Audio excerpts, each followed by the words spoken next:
Hey guys, welcome back and I hope you're well. Today's video is a little bit different. Don't know what this is about. Getting a little bit personal. It's not a haul. I know what's happening to me. This video is all about weddings, and to enjoy this video I just want to do a disclaimer. You do not need to be married, you do not need to be a bride, you just need to be a little bit nosy, because to be honest, this is the kind of video that I would love to watch at any point in my life, because I'm going to be telling you guys what I would change about my wedding day if I had the choice. Another disclaimer, I actually had the most amazing wedding day ever. Doing this video does not mean that I would want to change anything about my day. Obviously, I make videos, I talk about stuff, and I get asked all the time, is there anything you change about your day? What would you do differently? And I thought, you know what, that would make a really good video. The reason as well I feel like I'm qualified to do this video now is because since being married, I've been married about a year and a bit, I have been to so many weddings. Didn't know my husband is a wedding photographer and I go along and help him shoot, because years ago I used to shoot weddings as well. So we're kind of like a double act photography team, and it's amazing. Disclaimers out the way, let's get into it. This is what I would change about my wedding day if I had the choice, but my wedding was good and I didn't want to change a thing in reality. So let's get on with it, shall we? Okay, so the first thing I would change is I would not worry about the weather. I was a little bit obsessed with my weather app. I checked it every day for about a month in the lead up to my wedding day. I think I'd even checked it the year before. We have shot weddings in blazing sunshine, on cloudy days and on rainy days, and we always manage to get really, really nice photos.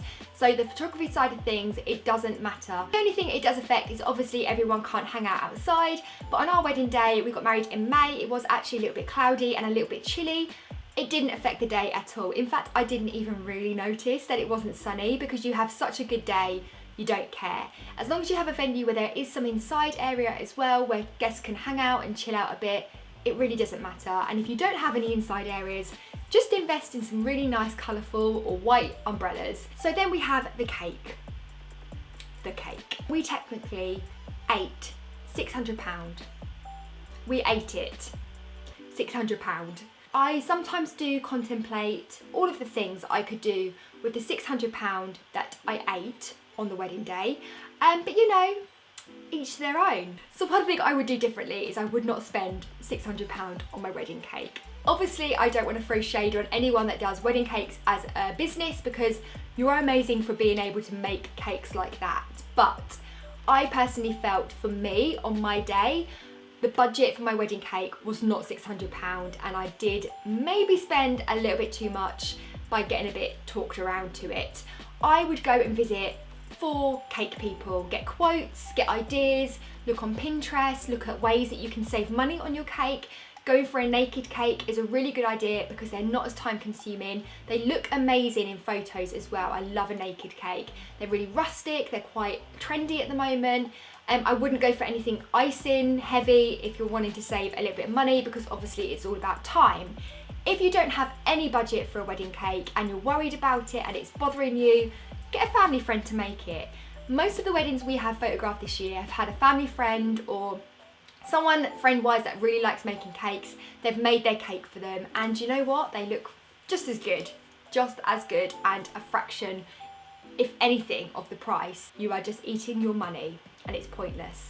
And if you don't want a cake at all, a cheesecake stand, a stand of cheese, always cheers everyone up. It smells a bit, but everyone's really happy about cheese. So another good alternative too. So this is actually one thing that I would definitely change about my day. I know I said I wouldn't change anything, but I would change this, and that is I would actually do a speech. I don't know why, it just didn't enter my head. I had a lot going on around the time of my wedding, so I just didn't think outside the box really. We've actually been to a few weddings since where the bride has stood up and done a speech, and I really love the idea of this. I think it's a really nice way of thanking people that you personally want to thank as well, because sometimes it can feel like you just sit there a bit silent whilst everyone else talks about you, and it's a bit weird. Like, it does feel a bit weird on the day that you don't get to have like your say as well. And I think now we live in such an equal world that brides should be doing speeches as well. And yeah, if it's something you're thinking about and you're like 50-50 on whether you ever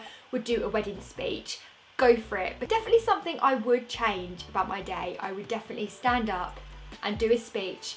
Only after a few Prosecco's though, because no one can do a speech sober, let's face it. Okay, so when it comes to choosing a venue, it can be quite overwhelming because you can't really imagine everyone in there. But one thing, being a photographer, that I have noticed with venues is it's really, really nice when people pick a venue that's got loads of room. If you're really, really into your photography and you really want lovely photos, especially when you're getting married, I think definitely pick a venue where the photographer can move around.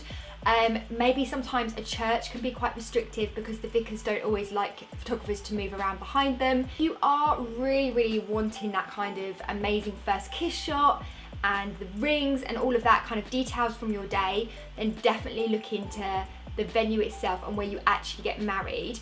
I didn't think about this at all before our wedding. Like, didn't even enter my mind. And my poor photographer, I just remember seeing her like in the corner, like squashed up, because she just couldn't move around. And she did the best job. Our photos are lovely, but I did think actually she probably was thinking, oh my God, like where am I going to stand? And you don't realise that unless you're a photographer.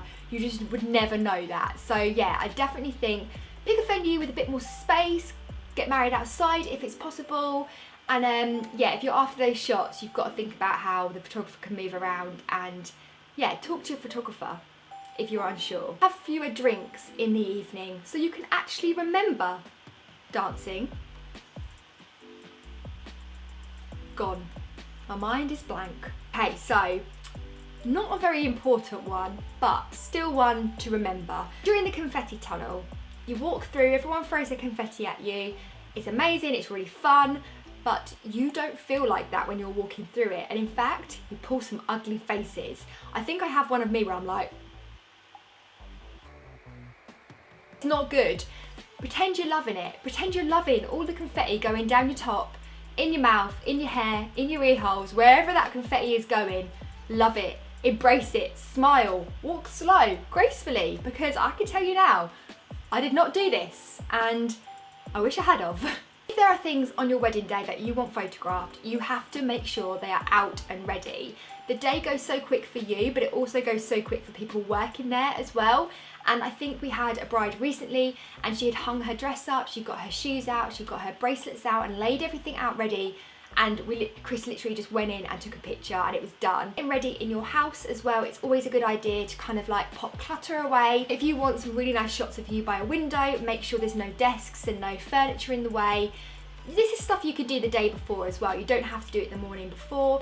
Just think about the photographs. And again, it's something I didn't even think about, and I've done photography all of my life. I didn't think about certain things being in photos. I didn't think about what I was wearing. I had like a bride t-shirt on and leggings. I think I had a pajama top on actually. But anyway, think about things like that, because you might look back at your photos and think, damn it, why didn't I just change my top? Or why didn't I put my rings out? Or why didn't I put my shoes in that position that I really liked?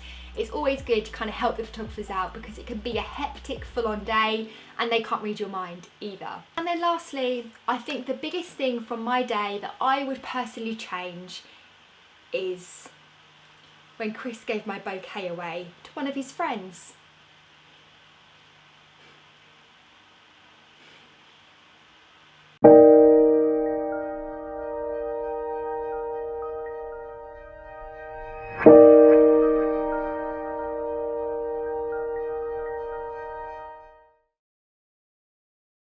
So those are the very small and minute things that I would possibly change about my wedding day. I hope you enjoyed listening to them, and I hope if you are a future bride, they help you out. And if you just love wedding chat, or you're just a little bit nosy about wedding stuff, me too, me too. If you are married and there's anything you change about your day, add them to the comments below as well, because I'm sure I've forgotten about some of them, so I'd love to read what you'd change about your day too.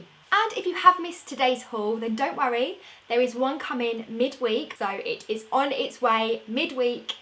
Stay tuned, come back, keep your eyes open. Thanks for watching guys, and I'll see you again very soon.